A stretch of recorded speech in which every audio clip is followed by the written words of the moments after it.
కీర్తనల గ్రంథం 91వ కీర్తన 2 వచనాలు, 15వ అధ్యాయం 15వ వచనం 16వ వచనం. అతడు నాకు మొరపెట్టగా నేను అతనికి ఉత్తరమిచ్చేదను, శ్రమలో నేను అతనికి తోడై ఉండెదను, అతన్ని విలిపించి అతని గొప్ప చేసేదను, దీర్ఘాయువు చేత అతన్ని తృప్తిపరిచేదను, నా రక్షణ అతనికి చూపించేదను. దేవుడు తన వాక్యమును దీవించుగాక. ప్రేమగల తండ్రి, పరిశుద్ధుడా నమ్మకమైన ఆయన, మా ప్రభు రక్షకుడైన యేసుక్రీస్తు నామమున స్తుతిస్తున్నాము. ప్రేమించి మాకు ఇచ్చిన ఆరాధన సమయాన్ని బట్టి వందనాలు. వాక్యం చదువుకున్నాం, ధ్యానం చేయబోతుండగా మీ ఆత్మ నడిపింపు దయచేసి మీరు బలపరిచి మాతో మాట్లాడి సహాయం చేయండి. ప్రభు రక్షకుడైన క్రీస్తు నామమును వేడుకొంటున్నాం తండ్రి, ఆమేన్.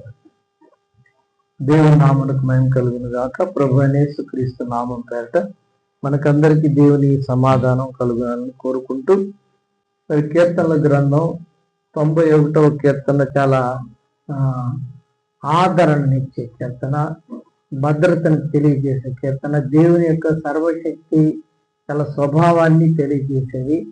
మనం ఎంత అవసరతలో ఉన్నా, ఎంత కష్టంలో ఉన్నా, ఏ విధమైన పరిస్థితిలో ఉన్నా కూడా ప్రభు మీద ఆధారపడితే ఆయన మనకు చేసే మేళ్లను గురించి చెప్పేటటువంటి కీర్తన. ఈ కీర్తనలోని విషయమే సాతాను యేసుక్రీస్తు ప్రభుతో మాట్లాడుతూ, నువ్వు కానీ దూకేస్తే నీ దూతలు వచ్చి నిన్ను పట్టుకుంటారు అని యేసుక్రీస్తు ప్రభు శోధనలో ఒక శోధనగా మనం గమనించగలం. ప్రభు నువ్వు శోధించొద్దు అని సాతానుతో యేసు ప్రభు అంటాడు.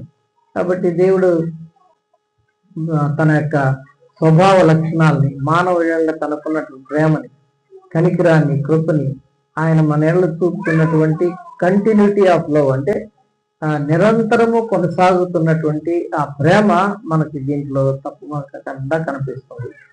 మనుషుల యొక్క స్వభావ లక్షణాలు మనకు తెలిసిందే. మానవుల్ని దేవుడు సృష్టించినందుకు సంతాపడ్డాడు అని ఆదికాండం 6వ అధ్యాయంలో ఉంటుంది. అంటే సంతాపపడే అంత క్యారెక్టర్ అన్నమాట, సంతాపపడే అంత దిగజారిన, సంతాపపడే అంత పరిస్థితులు ఒక మనుషుని ద్వారా పాపం వచ్చి, పాపం ద్వారా మరణం వచ్చింది. ఈ మరణం అందరికి వచ్చింది కాబట్టి వాళ్ళు నాశనం అయిపోతున్నారు. దీన్ని ఏ విధంగా బాగు చేయాలంటే ముందు అప్పుడున్నటువంటి సమస్త సృష్టిని ఆయన తుడిచివేశాను అని ఉంటుంది ఆరోగ్యం. కాబట్టి మరి అలాంటి పరిస్థితుల్లో ఉన్న మానవుణ్ణి యేసుక్రీస్తు ప్రభు ద్వారా నూతన జీవితాన్ని, నూతన మనసు, నూతన హృదయాన్ని ఇచ్చి వారిని దగ్గరికి చేర్చుకోవాలనేటటువంటి దేవుని ప్రేమ. అసలు ఈ గెలాక్సీలో, అంటే ఈ భూ ప్రపంచము, ఆకాశ మండలం, వీటన్నిటిలో ఎన్నో రకాలైనటువంటి గెలాక్సీలు ఉన్నాయి. అంటే ఇట్లాంటి గ్రహాలు చాలా ఉన్నాయి. కానీ భూమి మీద మాత్రమే, భూమికన్నిటితో పోల్చుకుంటే చాలా చిన్నది, పెద్ద ఇన్సిగ్నిఫికెంట్, పెద్ద లెక్కించదగిన. కానీ ఈ భూమి మీదనే మానవులను దేవుడు ఏర్పాటు చేసి వారి ఎడల తన ప్రేమను వ్యక్తపరిచి, దేవుడు తన కుమారులు కుమార్తెలను మనం పిలిచి ఆయన తన సొంత జనము అని అనిపించుకొని ఆయన ప్రత్యేకమైన ప్రేమ మనల్ని చూపుతారు. అసలు సృష్టిలోనే మొదటి 5 రోజుల్లో సృష్టించినటువంటి మానవుడు సృష్టిని దేవుడు తన మాట చేత సృష్టిస్తే, మానవుడిని 6వ రోజున సృష్టిస్తూ తన చేతులతో ఆయన నిర్మించాడు, చేశాడు, సృజించాడు అని 3 పదాలు అక్కడ ఆదికాండం 1వ అధ్యాయం 2వ అధ్యాయాలు ఉంటాయి. అంటే దాని అర్థం ఏంటంటే ప్రత్యేకమైనటువంటి ఆసక్తి కలిగి ఆయన మానవుని సృష్టించుకున్నాడు. ఆయన ఆరాధిస్తూ ఉండాలి. మరి పాపం లోకంలోకి రాకపోతే పరిస్థితులు ఇంకెట్టుండేదో తెలియదు. కానీ దేవుడు అంత దగ్గరగా మానవుడిని తన రూపంలో సృష్టించుకున్న మానవుడు తనకే వ్యతిరేకంగా పాపం చేశాడు. అందువల్ల ఈ లోకంలో గొడవలు, కొట్లాట్లు, చావు, మరణం, తర్వాత ఎలాగున్నాయంటే మనిషి ఒక పాపం, ఒక అవిధేయత వల్ల, ఆజ్ఞ అతిక్రమం పాపం అని దేవుని వాక్యం చెప్తుంది. ఆదాము ఆజ్ఞ అతిక్రమించాడు, దాని ద్వారా ఈ పర్యవసానం ఇవన్నీ వచ్చేసి మానవుడు దేవునికి ఎంత దగ్గరగా ఉన్నాడంటే ప్రతిరోజు దేవునితో, ఆది దంపతులైన ఆదాము అవ్వలు దేవునితో సహవాసం కలిపేవాడు. ఎప్పుడైతే పాపం చేస్తారో దూరం అయిపోయారు. కానీ ఈ ప్రాసెస్ అంతట్లో ఇంత దుర్మార్గులైన, ఇంత దేవునికి వ్యతిరేకంగా జీవిస్తూ ఉన్న వారిని దేవుడు మర్చిపోకుండా వారిని చేరదీసి, వారిని బాగు చేసి, బలపరిచి, అన్ని పరిస్థితుల్లో వారికి చాలిన దేవుడిగా ఉన్నందుకు ఆఖరి గ్రంథంలో ఈ 91వ కీర్తనలో 1వ వచనం, మహోన్నతిని చాటున నివసించువాడే సర్వశక్తిని నీడను విశ్రమించువాడు. ఇది దాచబడినటువంటి ఒక విశ్వాసం. ఒక మనిషికి బాగా ఆలోచిస్తే హృదయాంతరంగాల్లో దేవుడు తన ఎడలు చేసిన మేళ్లను బట్టి ఆయన దేవుణ్ణి స్తుతిస్తూ రాసినటువంటి ఈ కీర్తన గమనిస్తే అన్ని రకాలైనటువంటి డైమెన్షన్స్ లో మనకి కనబడుతుంది. అయితే మనం ప్రత్యేకించి ఈ 2 వచనాలు చదువుకుని వాటిని మాత్రం ధ్యానం చేద్దాం. ఈ 15వ వచనంలో, అతడు నాకు మొరపెట్టగా నేను అతనికి ఉత్తరం ఇచ్చేదను. దేవుడు ఏం కోరుకున్నాడంటే ఆయన సన్నిధిలో ప్రార్థన చేయాలని ఆయన కోరుకున్నాడు. అందుకే నేను ఆదికాండం మొదట్లో 3వ అధ్యాయంలో ఏమనుంటుందంటే ఎనోషు సమయంలో యెహోవా నామము పేరట ప్రార్థన చేయడం మొదలైంది అన్నాడు. అంటే సిస్టమేటిక్ ప్రేయర్. అంటే దేవుడు అప్పటికే కొన్ని సంవత్సరాలు అయిపోయింది కాబట్టి ఇవన్నీ కూడా ప్రార్థనలే. బట్ సిస్టమేటిక్ ప్రేయర్ ప్రారంభమైంది ఎనోషు సమయం నుంచి ప్రారంభమైంది. ప్రార్థన ఎందుకు ప్రారంభమైందంటే దేవుని గుణలక్షణం 65:2 కీర్తనలు ఏముంటుందంటే ప్రార్థన ఆలకించువాడా సర్వ శరీరులు ఎద్దుకోసం. ఇంకేం లేదు, అక్కడే ఆ సర్కిల్ నుంచి బయట ఉండేటటువంటిది ఏమీ లేదు. అంటే ప్రతి ఒక్కరూ సర్వ శరీరులు దేవునికి ప్రార్థన చేయవలను. ప్రార్థన ఆయన ఆలకించేవాడు. ఆయన గుణలక్షణం ఆయన ప్రార్థనని ఆలకించాడని ఆయన కోరుకున్నాడు. దేవుని సన్నిధిలో ప్రార్థన చేయాలని కోరుకున్నాడు. మత్తయి సువార్తలో ఏమనుంటుందంటే మీరు అడుగక మునిపే మీకేమి కావాలో ఆయనకు తెలుసు కాబట్టి మీరు ప్రార్థన చేయాలి. అంటే ఆయన మనకి ఏమి కావాలో దేవుడు కాబట్టి తెలుసు కాబట్టి మనం అడగనవసరం లేదు అని కాదు దాని భావన. దాని అర్థం ఏంటంటే మీకు ఏమి కావాలో తెలుసు. మీ ఎంతవరకు దేవుని మీద ఆధారపడదు. దేవుడు అది కోరుకున్నాడు.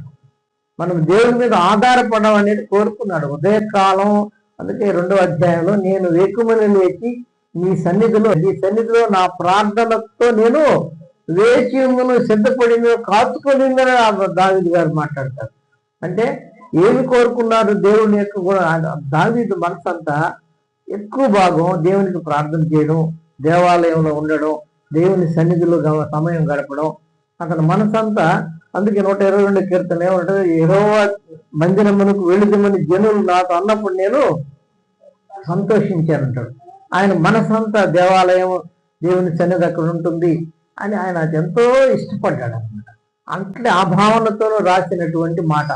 సర్వ శరీరుని యొద్దకు వస్తారు, అందరూ నిన్ను ఆరాధించాలి, స్తుతించాలి, గణపరచాలి, అదే నేను చేస్తున్నాను. అందుకే ఈ మాట ఇక్కడ ఈ అధ్యాయంలో ఏమైనా ఉంటుందంటే 15వ వచనంలో అతడు నాకు మొర్రపెట్టగా నేను అతనికి ఉత్తరం ఇచ్చాను.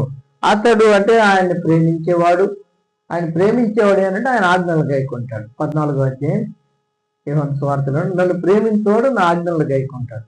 ఇదంతా దేవునితో సరి అయిన సంబంధం ఉన్నటువంటి సంఘ వ్యవస్థలో యేసు ప్రభు రక్తములో కడగబడిన వారి గురించి మాట్లాడే మాటలు ఇవన్నీ.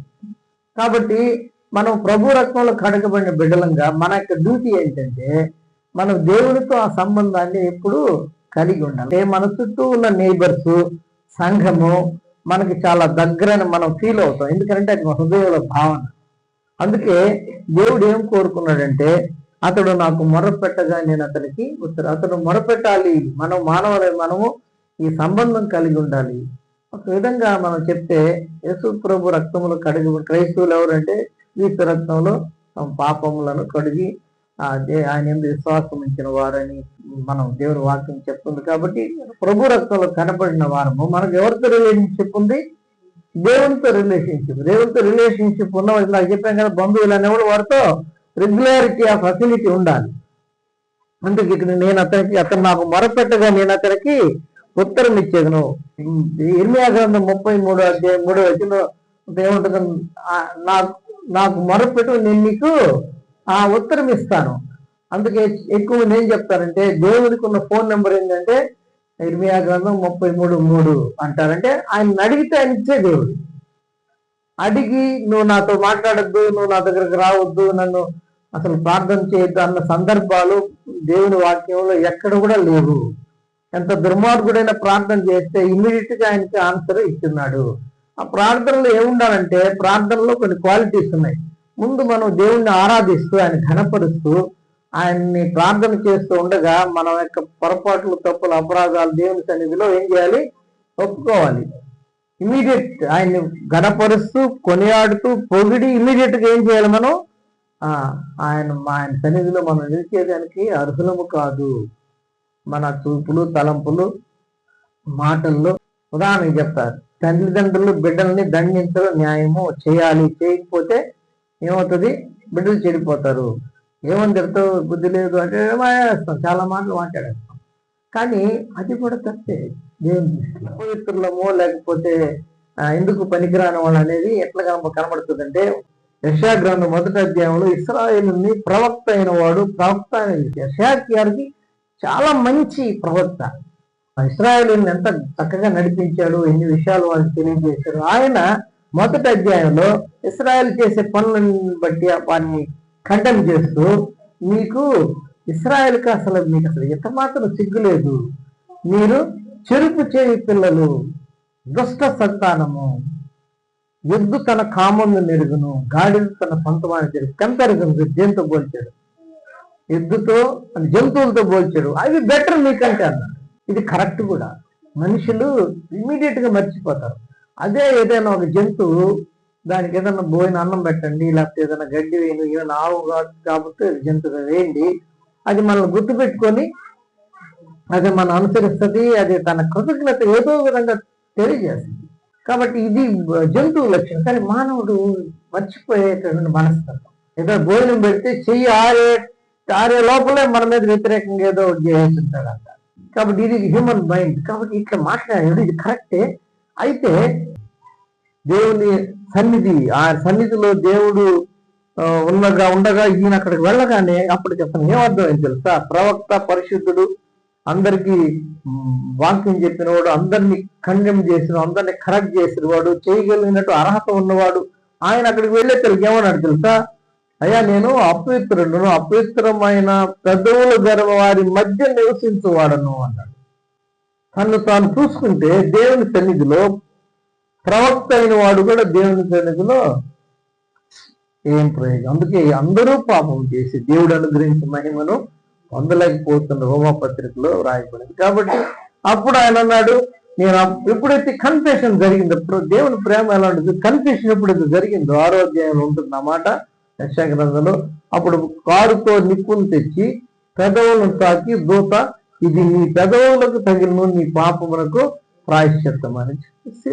సింపుల్ కన్ఫెషన్, చిన్న పశ్చాత్తాపం మనల్ని దేవునికి దగ్గర చేస్తుంది. కాబట్టి అందుకే ఏమన్నాడు, అతను నాకు మొర్రపెట్టుగా నేను అతనికి ఉత్తరం ఇస్తాను, నేను ఆయన అడిగితే నేను ఇస్తాను. ఎవరు అడిగితే ఆయన పక్షముగా మీరు ఎవరు అడిగినా కూడా ఇచ్చే దేవుడు ఆయన.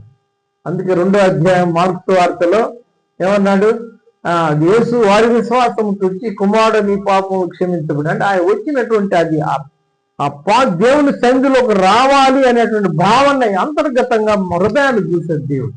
తర్వాత అలాగే ఒక రోమా అధికారి యొక్క తెలుసా, మన ప్రజలకు తానే సమాజ మందిరాన్ని కట్టించాడు. అంటే ఇలా మందిరం అంటే ఇలాగ ఒక చర్చ్ లాగా ఉన్నటువంటి ప్లేస్, అంటే మీటింగ్ ప్లేస్, సమాజ మందిరం. ఆ రోజుల్లో యెరూషలేములో దేవాలయం ఉండింది.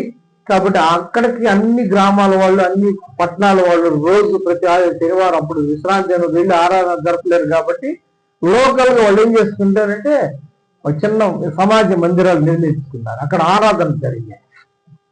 కాబట్టి ఇలా ఉండగా ఆయన రికమెండ్ చేస్తే దేవుడు ఆలోచించి ప్రార్థన చేస్తే, ఎవరి పక్షమైన మనం మీరు చేస్తున్నారు కదా ఉపవాస ప్రార్థనకు వచ్చి, లేకపోతే ఒక అనౌన్స్మెంట్ జరుగుతుంది, మాకు బాగలేదు, ఫలానా వాళ్ళకి బాగలేదు, మీరు ప్రార్థన చేయండి అని. ప్రార్థన అంటే నీ కొరకు చేసేది ప్రార్థన, నీ పక్కన ఉన్న వారి కొరకు చేసేది విజ్ఞాపన. ఆ విజ్ఞాపన చేస్తే మనం చూస్తున్నాం, లైవ్ ఎగ్జాంపుల్స్ మన సంఘంలో చూస్తున్నాం, మీ కుటుంబంలో చూస్తున్నారు. కాబట్టి ఆయన ఉత్తరం ఇచ్చేటటువంటి దేవుడై అన్నాడు. 2వ మాట, ఇక్కడ 5 విషయాలు ఉన్నాయి. శ్రమలో నేను అతనికి తోడే ఉండేదను. మనుషులకు వచ్చే ఏ శ్రమలైనా సరే నేను తోడుగా ఉంటాను. శ్రమలు వస్తాయి, తప్పకుండా నేను తోడుగా ఉంటాను. శ్రమల్లో అన్ని సమయాల్లో సర్వావస్థలో దేవుడు మనకి తోడుగా ఉన్నటువంటి దేవుడు. లోకములో మీకు శ్రమలు ఎన్నో ధైర్యం తెచ్చుకొని నేను లోకమును జయించి ఉన్నాను. అంటే ఈ కాన్సెప్ట్ లో విశ్వాసం ఉంటాం. వీటన్నిటికి కూడా నేను చెప్పేది వాక్యంలో రాయబడినటువంటి మాటలన్నిటికి కూడా దేవుని ఔన్నత్యము, మన యొక్క విశ్వాసం, దేవుని కృప, మన విశ్వాసం, ఈ 2 క్లబ్ అయి ఉండాలి. మిమ్మల్ని ఆరాధించుకునే కృపనిచ్చి నేను పొందనాడు. సర్వశక్తి గల దేవుడు నిన్ను ఆయన మేము ఆరాధించేదానికి ఇచ్చిన భాగ్యాన్ని బట్టి వందనాలు చెల్లిస్తూ వచ్చిన బిడ్డలను బట్టి వందనాలు ప్రభా. ఇక్కడ రావాల్సిన వారు తీసుకుని వస్తారని నమ్ముతున్నాం.